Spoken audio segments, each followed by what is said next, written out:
നെഞ്ചുരോഗ ആശുപത്രിയിൽ നിരാലംബരായ ക്ഷയരോഗികൾക്ക് ചികിത്സ നിഷേധിക്കുന്നു.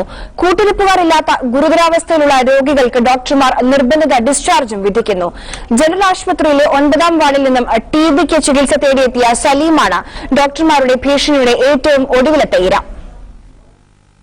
കടുത്ത ക്ഷയരോഗവും അർബുദവും ബാധിച്ച് കടത്തിണ്ണയിൽ അന്തിയുറങ്ങിയ സലീം എന്ന ഈ 45-കാരനെ തിരുവനന്തപുരം ലോ അക്കാദമി കോളേജ് വിദ്യാർത്ഥിനിയായ അശ്വതിയാണ് ജനറൽ ആശുപത്രിയിലെ 9ാം വാർഡിലെത്തിച്ചത്.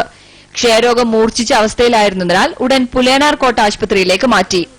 ഒരു ദിവസം ചികിത്സ നൽകിയ ശേഷം ഡോക്ടർമാരുടെയും നഴ്സുമാരുടെയും നിറം മാറി. ഇവിടെ അഡ്മിറ്റ് ചെയ്തിട്ട് ഒരു 4 days ആയിട്ടുണ്ട്. ആ 4 days മുതൽ എനിക്ക് ഫോൺ കോൾസ് കണ്ടിന്യൂസ് വന്നുകൊണ്ടിരിക്കുക. അതായത് ഇപ്പോൾ ഡിസ്ചാർജ് ചെയ്യും എന്നുള്ളത്. അപ്പോൾ കൂട്ടിരിപ്പ് ഇല്ലാതെ ഇവിടെ ചികിത്സിക്കാൻ പറ്റില്ല എന്നാണ് അവർ പറയുന്നത്. അനങ്ങാൻ പോലും കഴിയാത്ത അവസ്ഥയിൽ ആശുപത്രിയിൽ നിന്ന് എങ്ങോട്ടെന്ന ചോദ്യത്തിന് മുന്നിൽ സലീമിന് ഉത്തരമില്ല. എന്ത് ചെയ്യാനെല്ലാം ദൈവത്തിന്റെ കയ്യിൽ. ശാലമാർക്കുണ്ട് ജോലി ഉണ്ടായിരുന്നു. വയ്യാതായതിനെ കൊണ്ട് ജോലി ചെയ്യാൻ പറ്റാതായി. ടിബി സാനിറ്റോറിയം എന്ന പദവി എടുത്തുമാറ്റിയതോടെ നിരാലംബരെ പരസഹായമില്ലാതെ ചികിത്സിക്കാൻ കഴിയില്ലെന്നാണ് ആശുപത്രി നിലപാട്.